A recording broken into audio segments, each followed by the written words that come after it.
When a homeless man asked Clint Eastwood for just $1, he never expected the legendary actor's life-changing response. It was a mild afternoon in Los Angeles, the kind of day where the sun felt just warm enough to keep the cool breeze at bay. Outside a quiet cafe on Melrose Avenue, a man sat at one of the outdoor tables, wearing sunglasses that partially shielded his face. He was unmistakable. Clint Eastwood, the Hollywood legend. Though years had softened the sharpness of his features, his aura was undeniable. Passers-by occasionally glanced his way, unsure if they should interrupt the icon's moment of solitude. Across the street, another man stood, unnoticed by most. His clothes were worn and layered, each piece telling a story of days spent in the elements. His hair was disheveled, and he clutched a small cardboard sign in one hand, while his other fidgeted nervously in his pocket. His name was Kevin, and today marked his third week sleeping behind the dumpster of a nearby convenience store. Kevin hadn't eaten a full meal in 2 days. His stomach gnawed at him, a relentless reminder of how far he'd fallen. As he scanned the cafe for someone who looked approachable, his eyes locked on Clint Eastwood. At first he hesitated. What could a man like that possibly care about someone like him? But hunger has a way of eroding pride.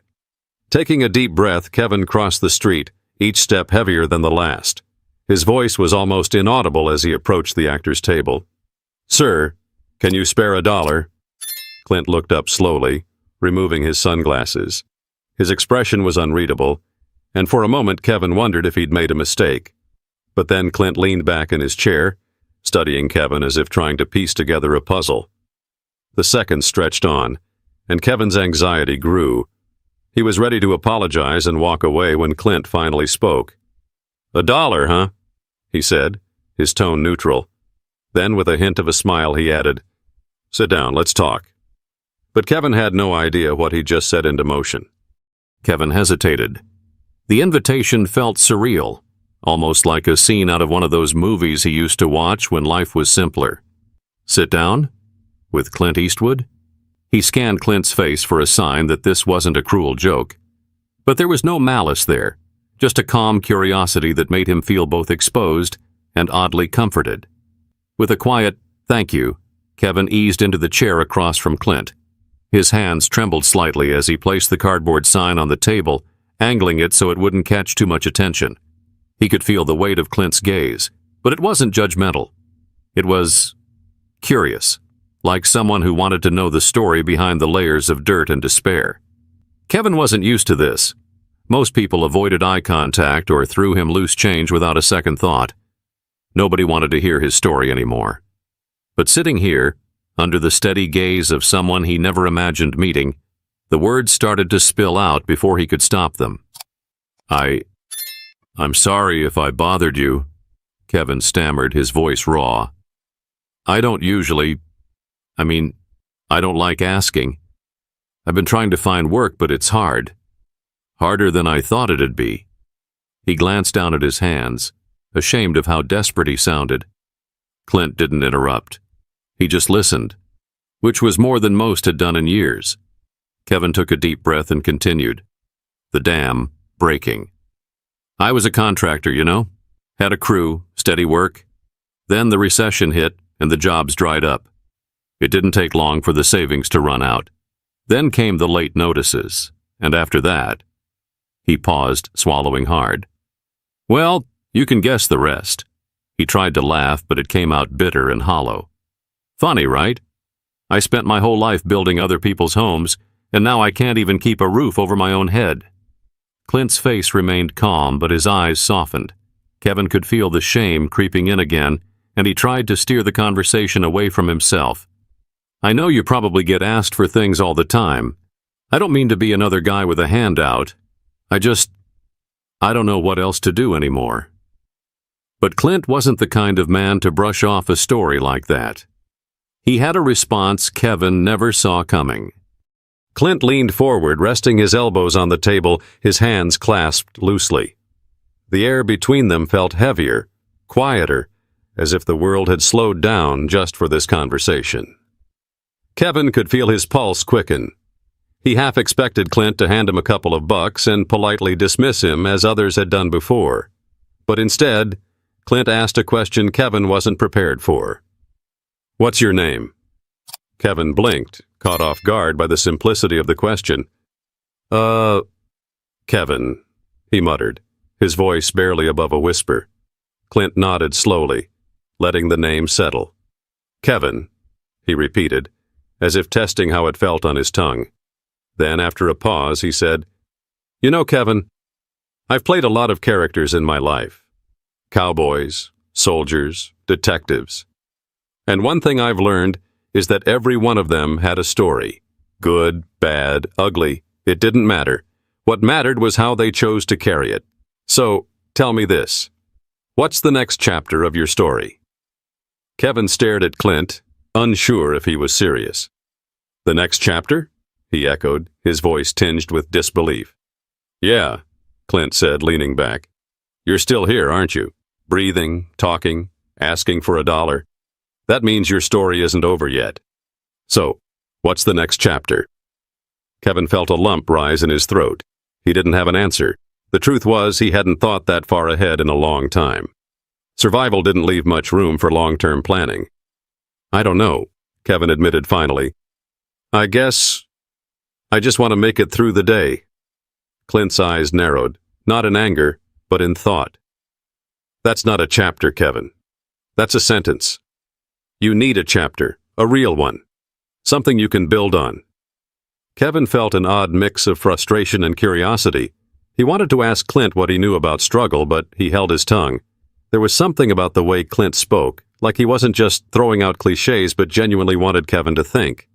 Clint reached into his pocket, pulling out his wallet. Kevin's heart sank. This was the part where the $1 would come out, and Clint would send him on his way. But Clint didn't pull out cash. Instead, he pulled out a business card and slid it across the table. Go here, Clint said, his tone firm but not unkind. It's a shelter run by a buddy of mine. They'll help you get cleaned up, find a job, maybe even a place to stay. But it's up to you to take the first step. Kevin stared at the card, his hands trembling. Why are you doing this? He asked, his voice cracking. Clint's expression softened, just a fraction. Because someone did it for me once, and I wouldn't be sitting here if they hadn't. But Kevin wasn't sure if he could believe in second chances, not after everything he'd been through. Kevin's fingers hovered over the business card as if it were made of glass, fragile and full of promise he wasn't sure he deserved. The name and address printed on it felt like a lifeline, but the weight of his doubts pulled at him. Could he really trust this? Could he trust Clint? I don't know, man, Kevin said after a long silence, shaking his head. I've tried places like that before. They don't really help people like me. Clint's gaze didn't waver. People like you? What does that even mean? Kevin swallowed hard, avoiding eye contact. You wouldn't get it. Guys like me, we're just forgotten. Clint leaned forward again, his voice quiet but firm. You think I've never been down? You think I don't know what it's like to feel like you're carrying the weight of the world and no one's there to help you lift it? Kevin looked up, startled. Clint's face, though calm, carried the weight of his words. I grew up dirt poor in the middle of the Depression, Clint continued. I know what it's like to go to bed hungry, wondering if tomorrow's going to be any better. And let me tell you something, Kevin. It's not about how hard you fall. It's about whether you're willing to get back up, even when the odds are stacked against you. The words hit Kevin harder than he expected. He opened his mouth to argue, but found he had nothing to say. Clint leaned back, his tone softening. Look, I'm not going to sit here and pretend I have all the answers. But what I do know is this. Life isn't fair, and it never will be. The only thing you can do is decide whether you're going to let that break you or build you. Kevin felt tears prick the corners of his eyes, but he quickly blinked them away. It's not that simple, he said, his voice cracking. No, it's not, Clint agreed. But simple doesn't mean easy. It's hard as hell. But if you don't try, you'll never know what could have been. Kevin stared at the card again, his mind racing. He thought about the nights he'd spent on cold concrete, the meals he'd scavenged from dumpsters, the faces that turned away from him every day. And now, here was this man, a stranger, a legend, telling him he was worth more than all of that. For the first time in years, Kevin felt a spark of something he couldn't quite name. Hope? Maybe. Or maybe it was just the realization that he had nothing left to lose. "I'll think about it," Kevin said finally, his voice barely above a whisper. Clint nodded, as if that was enough. "Good. That's all I'm asking." But Kevin wasn't the only one affected by this encounter. Clint had his own reasons for stepping in, reasons that would soon come to light. Kevin clutched the business card tightly as he stood to leave, unsure of what to say or how to feel. Clint's words echoed in his mind, stirring up memories he'd buried long ago, of better days, of dreams that once felt achievable. As he took a few hesitant steps away, he turned back. "Thanks for listening," he said awkwardly, his voice barely carrying over the hum of the street. Clint gave a small nod, his expression unreadable. "Take care of yourself, Kevin," he said simply, before slipping his sunglasses back on and returning to his coffee. But Kevin didn't see Clint's hand falter slightly as he picked up the cup. He didn't notice the way Clint's jaw tightened for a brief moment, as if holding back a flood of emotion. Sitting alone again, Clint let out a slow breath, staring at the empty chair where Kevin had been just moments before. It wasn't the first time he'd been reminded of his past, but it hit harder this time. He'd been younger than Kevin when he'd first learned how quickly life could knock you down. Growing up during the Great Depression, Clint had watched his parents struggle to keep food on the table. There were nights when all they had was a can of beans to share between them. And then there were the strangers, neighbors, church folk, sometimes complete nobodies, who had stepped in with small acts of kindness that made all the difference. He remembered one man in particular, a mechanic who'd offered Clint his first job, a chance to earn a few bucks cleaning tools. It wasn't glamorous, but it taught him something invaluable, the dignity of work, no matter how small. That man had seen potential in a scrawny kid that no one else did, and it had changed the course of Clint's life. Now, decades later, Clint carried that lesson with him. He'd built a career that most people could only dream of, but he'd never forgotten where he came from, or the people who helped him get there. For Clint, helping Kevin wasn't about charity. It was about giving someone else the chance he'd once been given. He knew the road ahead wouldn't be easy for Kevin, but he also knew that sometimes all it took was one person believing in you to spark something bigger. Meanwhile, Kevin walked aimlessly through the streets, the card still clenched in his hand. He passed by shop windows where his reflection stared back at him, tired, worn, and defeated. But for the first time in a long while, he felt a flicker of something new. He stopped outside a laundromat, staring at the flickering neon sign. With the little money he had left, he decided to wash his clothes. If he was going to show up at that shelter Clint had mentioned, he wanted to look presentable. It wasn't much, but it was a step. But that first step would be the hardest, and the most important one Kevin had taken in years. Kevin's first visit to the shelter was overwhelming. The fluorescent lights, the sound of hurried footsteps, and the steady buzz of voices made him feel out of place. But the staff was kind. They didn't judge him for the state he was in, and for the first time in years, Kevin felt like someone actually saw him. Not as a problem, but as a person. Days turned into weeks, and though the road wasn't smooth, Kevin began piecing his life back together. The shelter helped him secure a temporary job at a nearby warehouse, where he quickly proved himself to be reliable and hardworking. With the money he earned, he moved into a modest, shared apartment. It wasn't much, but it was a roof over his head and a step toward stability. Through it all, he thought about Clint Eastwood.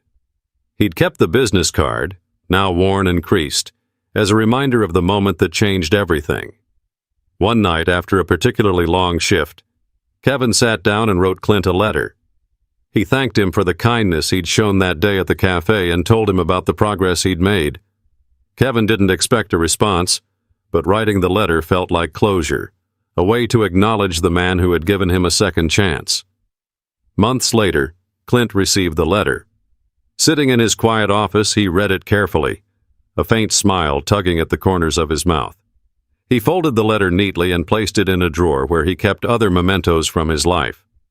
For Clint, it was never about recognition or gratitude. It was about paying forward the compassion he'd been shown when he needed it most. Kevin's story didn't end there. Inspired by his own journey, he started volunteering at the same shelter that had helped him. He spoke with others who were struggling, sharing his story and offering them the same encouragement Clint had given him.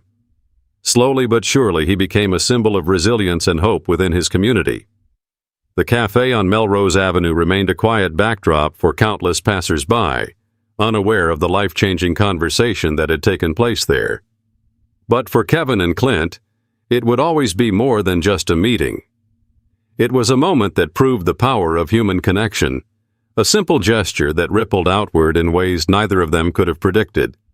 And for those who hear their story, it serves as a reminder. Sometimes the smallest acts of kindness can lead to the greatest transformations. If this story moved you, don't forget to like, share, and subscribe to our channel. Together, we can keep spreading stories that remind us of the power of compassion and second chances.